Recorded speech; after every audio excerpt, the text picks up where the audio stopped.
Hello, and thank you for taking the time to spend with me learning about risk management for pastors. This is part three in a series of presentations specifically for pastors on the topic of risk management. My name is David Fournier. I'm the Vice President, Chief Client Care Officer at Adventist Risk Management, the Seventh day Adventist Church's risk management and insurance company.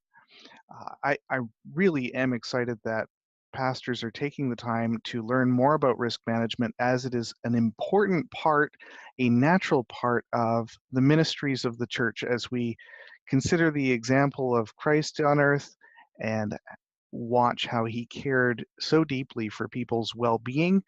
That's what the ministry of risk management is really all about as well.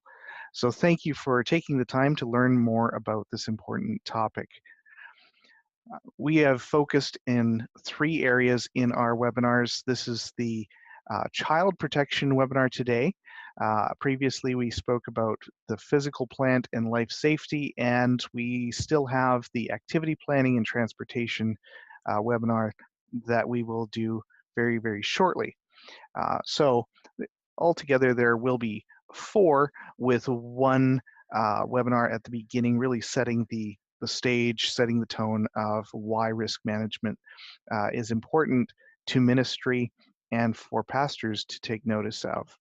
So thank you for taking the time to spend with me today. We're going to be looking at what can be a challenging subject, certainly one that really tugs at our heartstrings as we consider child protection. Um, there are so many ministries throughout our churches and schools that are geared for and really focused on children. And it is probably one of the most important areas we could focus on as we prepare people for their lives and for ministry to the world throughout their experiences as they go through school and as they move on and develop careers and paths of their own.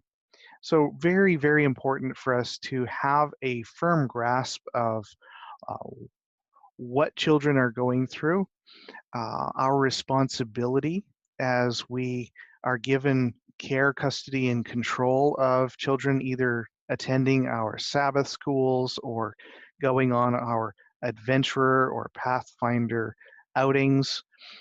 We really do need to appreciate the incredible responsibility that we have and the expectations that parents have of us when children are in our care and in the care of. Usually we have, a number of volunteers who are coordinating that care. So very, very important for those volunteers to understand the responsibility, to understand how to provide that care effectively, and to be able to um, be prepared and make the right decisions depending on what may happen. So again, a very serious responsibility that we need to understand and understand that as we live in a broken world, we also are going to see and experience things um, that are not good, that are not positive, and we need to know how to react and what to do in those scenarios. Um, when we talk about child protection, we're talking typically very much in the context of child abuse, children being abused by pastors, teachers, volunteers, um, parents, other children uh, can actually engage in abusive behaviors. Um, and certainly when I leave my child to to participate in a church activity, I'm not looking for them to have um, to be abused while they're there. That's the furthest thing from my mind. My expectation is that the adults and the leaders organizing that activity have it well organized and uh, are going to be able to prevent those kinds of activities from taking place, those kinds of incidents. So let's look at this issue just a little bit more. I think it's very, very important for us to understand that for children, disclosure of an incident of maltreatment or abuse is often extremely difficult. I realize that when I'm having conversations with people on this topic, often I hear the first thing that is brought up is, well, how do I protect myself from false accusations? Well, that's important. We don't want anyone to be damaged, have your reputation damaged due to false accusations. But those are definitely in the minority, and that is not what typically happens. Um, Children are very reluctant to uh, name the person who's abusing them, to even let anyone know. You have to be very sensitive to the signs of that kind of abuse because there is a sense of shame associated with it. And also, many folks tend to have this perception of the abuser as sort of some sort of very ugly, strange person from outside. Um, but statistically speaking, the abuser is much, much, much more frequently somebody very close to um, the children. It is somebody within the circle of safety. It's the volunteer, it's the pastor, it's the leader, it's the parent, it's the other child. So it's not typically somebody from outside.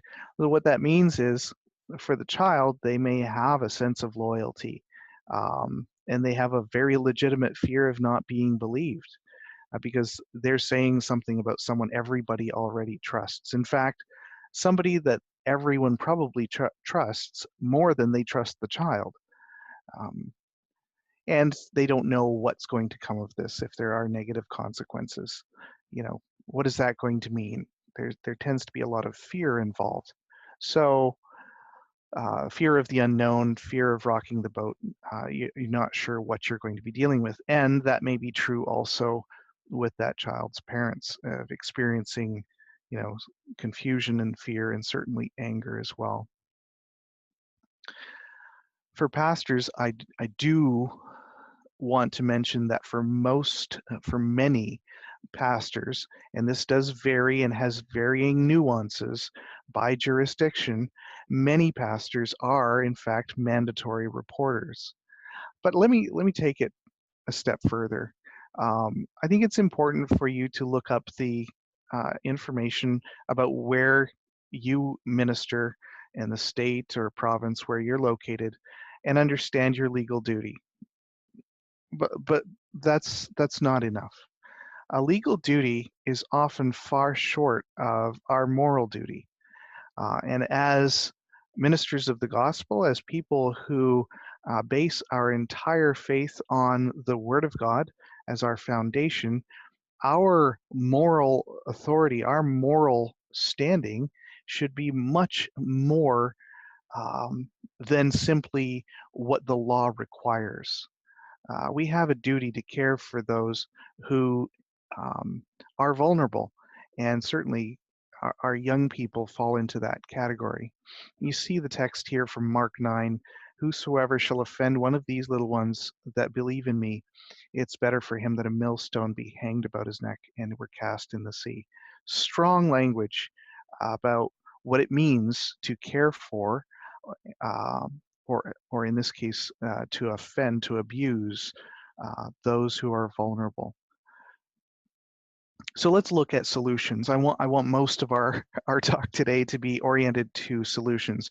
Hopefully, you are well aware of and have a strong awareness of the risk and the issue, and are not blind to this. I suspect if you're listening to this webinar right now, you're not blind to this issue. Um, I would suggest, however, that this will be a short webinar, and there is much, much, much more to learn to understand this issue more fully, and I will certainly point you to some resources on that. Um, but as we think solution-oriented, I think it's really important for us to consider that we are building the right fence. I think of the analogy of a a hen house, some chickens in a chicken coop, and we build a nice fence around that with the chicken wire, goes around the perimeter of the little yard for the chickens to run around in, because we are trying to keep a fox out. Okay? Well, that's fantastic until a hawk comes along. And maybe we don't have a fox problem, maybe we have a hawk problem, and they just fly right in and out of there and take whatever they want.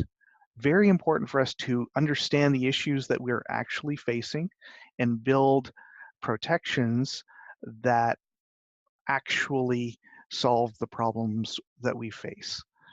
So I encourage you to kind of keep that ideology, that image in your mind of, we need to not be solving the problem of, the stranger wandering onto our campus, in a trench coat, who's just looks, very strange and is going to do something terrible.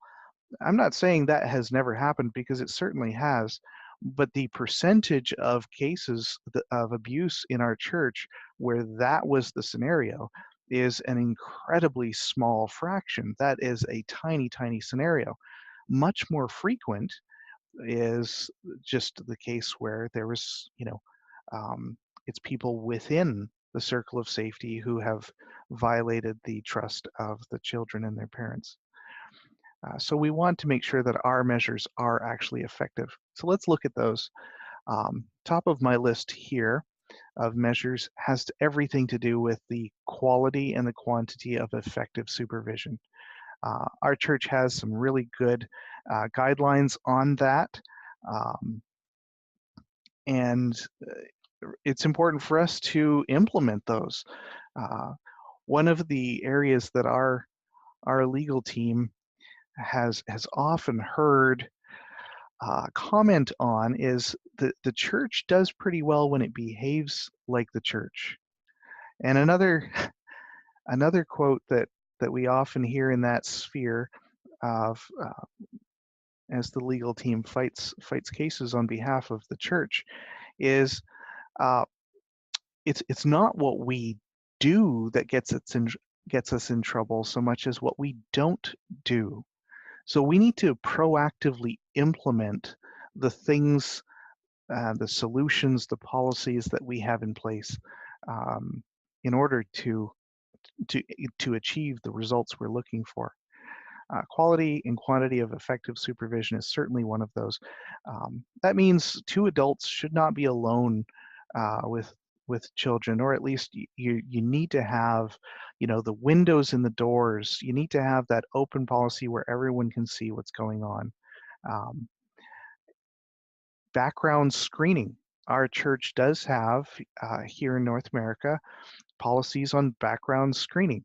That includes uh, an effective background check. And we've had to grow in that area because not all of our solutions have been very effective, but currently we have an effective background screening approach. So I think that's important, and we're going to look at numbers of how well we're implementing that. And I think there's a lot of room for growth there yet. Hand in hand with the background screening is training. The training that comes with that, in that package with background screening, is very, very helpful. I've taken that kind of training several times from several different organizations, and each time I take that training, I find new and interesting information therein.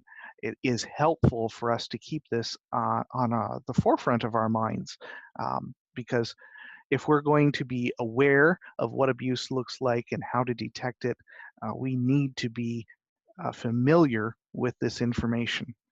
Last, but definitely not least on this list, is reference checking.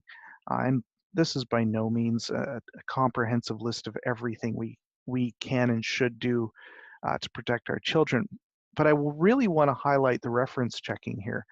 Um, this is one of those areas where you are able to actually really start to get a sense. If you can do reference checking effectively, and your conference may actually have resources and a person to help make this happen, reference checking can often prove to be even more effective than some of the other preventative measures that we have. This is not to mean, I'm not saying that we shouldn't do the other measures. We should do each of these measures, but that the reference checking, if done effectively, has a better chance of finding a perpetrator within our ranks rather than some of the other measures. So something to be taken very, very seriously. I highly recommend an emphasis and an interest in reference checking. And it is our policy that we check references. This last year, we actually made an amendment, or the North American Division Executive Committee made an amendment to their policy. And I want to make you aware of this in case you did not know. And in essence, you can read it here on the screen, but in essence, what it means is that for those who were not clear before, um, all volunteers that have elected or voted positions within the church um, should go through, should follow the same standards. That means the background screening, the training, um, that they should follow all of those policy guidelines that the church has in place. So really just a clarification and update to the policy that was already there to help everyone understand that all church ministry leaders and officers should be engaged in that. Because if you look at certainly the experience of the church, the losses that have taken place where the incidents of abuse are not strictly between um, children's ministries leaders, Pathfinder leaders and children. It's also between pastors and children, and um, a deacon and children, and it's pretty much any given position at all. Currently, the Seventh-day Adventist Church here in North America uses a service provider called Verified Volunteers to do our background checking and training. And currently, the total number of users registered is 42,372, and this is as of several weeks ago, but is fairly recent and up-to-date information. What that tells me is I believe we have quite a few more volunteers and that should be taking this than are. I'd like to see these numbers up around 150 plus. So where do you get good information on implementing a child protection plan? What do you do if you have a sex offender who actually wants to attend your church, knows that they're a sex offender, can't be around children, and is willing to cooperate with whatever controls you want to have in place? How do you educate your volunteers about supervision and appropriate touch? Well, I would encourage you to make use of the resources at adventistrisk.org. We have a whole section with safety resources. And if you look there under the church area, church safety, you're going to see a whole list of resources here. And if you look under the child protection section, you can download those, are all free for you to make use of. The first one I want to talk to you just a little bit about is we have a model child protection plan available on that website right where we were looking before. What this does is it gives you a template, a model that you can use to get started as you implement a child protection plan at your church. So if you're not comfortable drafting something from scratch, you are free to make use of this as a starting place. I do encourage you to think through all of the language within the document and make sure that it fully applies to your specific congregation. Work with your conference.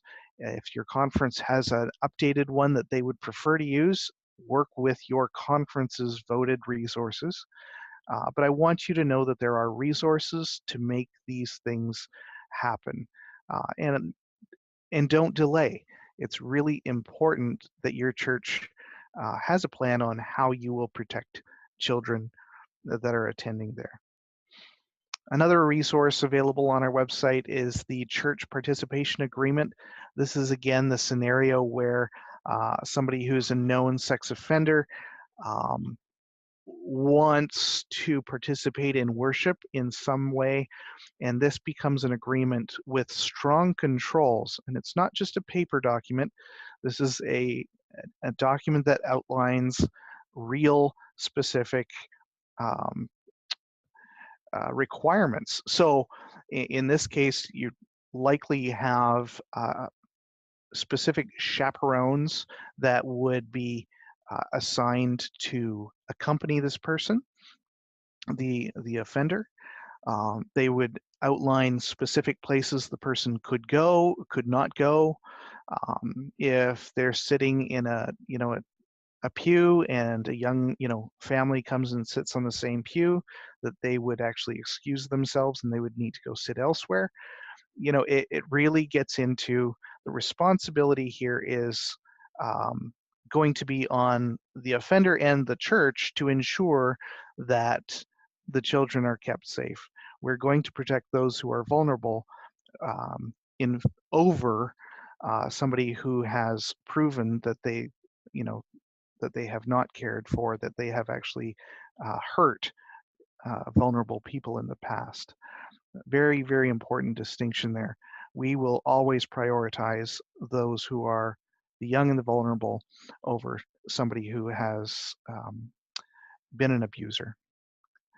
So that is, again, a resource you can make use of. I, again, strongly encourage you to work very, very closely with your conference.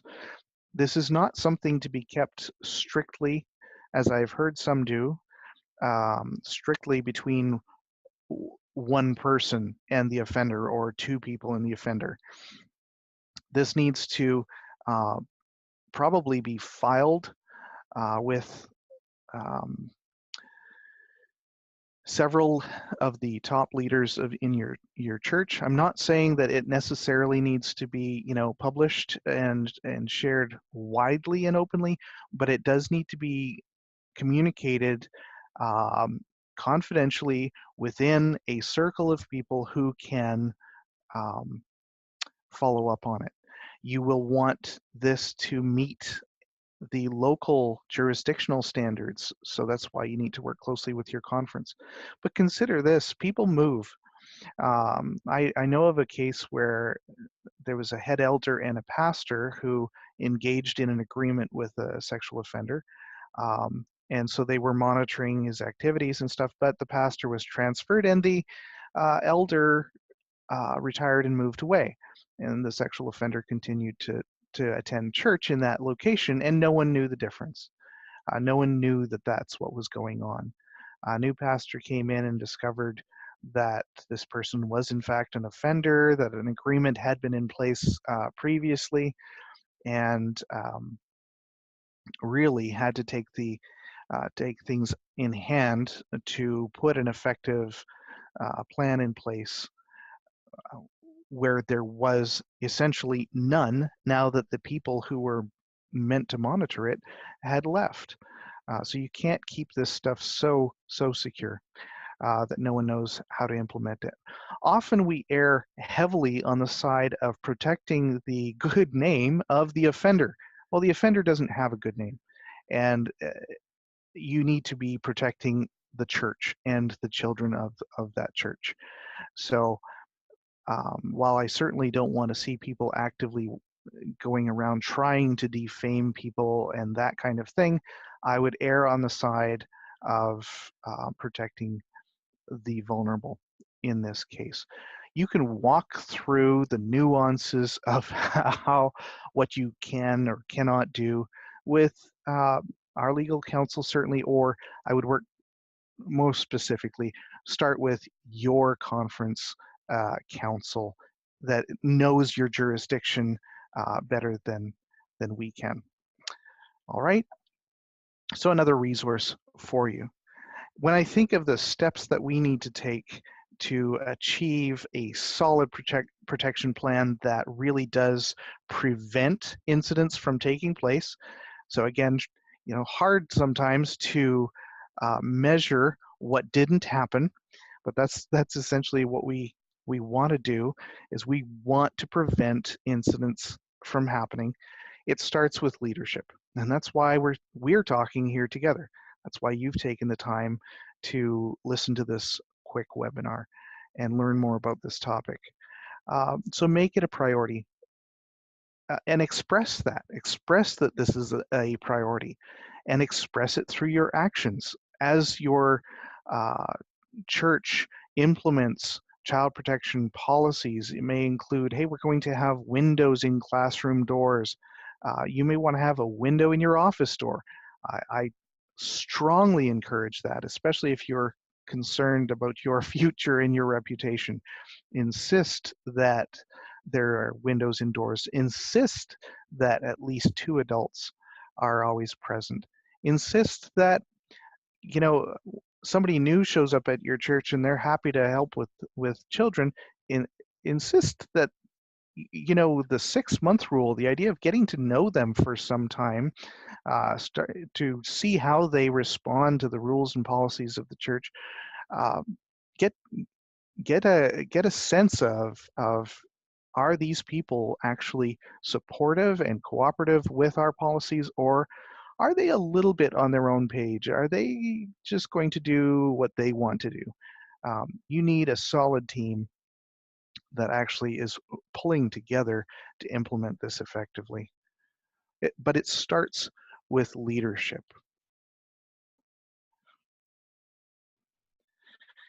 A resource specifically for leaders is coming up this fall.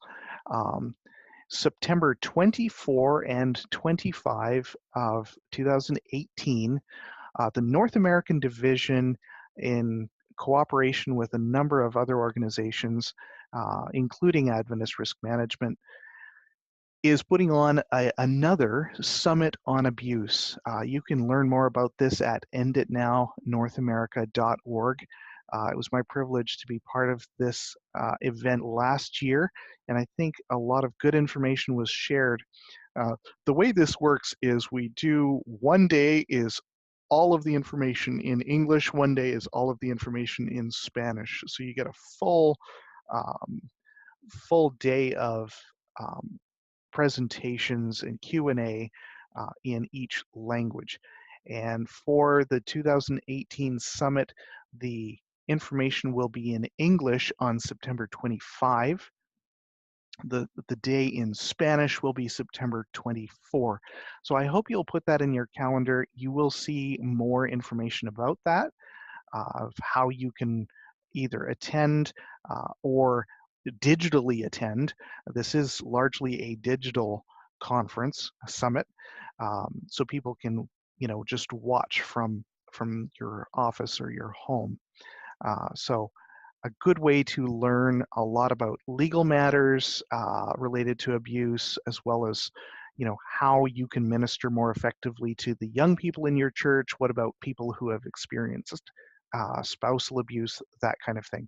So a really important aspect of ministry, and a real opportunity to serve our congregations more effectively. The next, and really the last area that I want to highlight as we consider what we can do to ensure that our churches, our congregations, our young people are kept safe from abuse, is through effective supervision. If I had to choose one thing to do, it would be supervision. And we've talked about some of these ideas already. Minimum of 2 adults supervising the vision panels or windows in the doors so that people can see into classrooms and offices. Adults focused on supervision without distraction. That's becoming more and more of a challenge, where just because an adult is on a playground does not mean they're paying attention at all. Carefully monitor the time and number of children in the restrooms. That is an area where we see a great number of claims, particularly child-on-child abuse taking place when they're sort of in these gray areas of it's a little harder to supervise, you know. You can't necessarily go in with them, but it is something that can be done effectively, but needs somebody who's alert and paying attention. Make sure that areas of your facility that are not in use are locked. So many churches I visit are just have so much potential for things to go wrong. You know, we all enjoy the service. We go into the fellowship hall and enjoy a potluck afterwards. We're in a food coma and the children are just running everywhere, and it's really hard to know where they're going to go. Have they made their way back to the baptismal tank, or, you know, behind the sanctuary? Have they found a way into the maintenance room and all of what goes on in there? Uh, Very important that areas that people should not be in are secured and people can't get in there. Um, Also, this is good security as well as good child protection. Ensure your exterior is properly lit for nighttime activities. Um, and in many churches, it makes sense to provide some roaming adult supervision through hallways and parking lots. And this is also an effective addition to your security at your church, which is an area of increased interest across our churches. So I just want to say thank you as we conclude. There's so much more to learn on this topic, but I encourage you, if you haven't already taken the background check and training there, do so as soon as you possibly can. I found the training to be very, very informative, helpful for me personally. Um, and then I encourage you to also attend the North American Division's Summit on Abuse this fall, September 24 for Spanish and 25 for English, which will be taking place digitally. You can learn more about that at enditnownorthamerica.org. Thank you so much for taking the time on this topic with me. My last challenge and comment to you is lead in the area of child protection. Protect our children, implement policies so that we can be effective in raising up a next generation to lead our church and hasten the return of Jesus Christ. Thank you. Bye.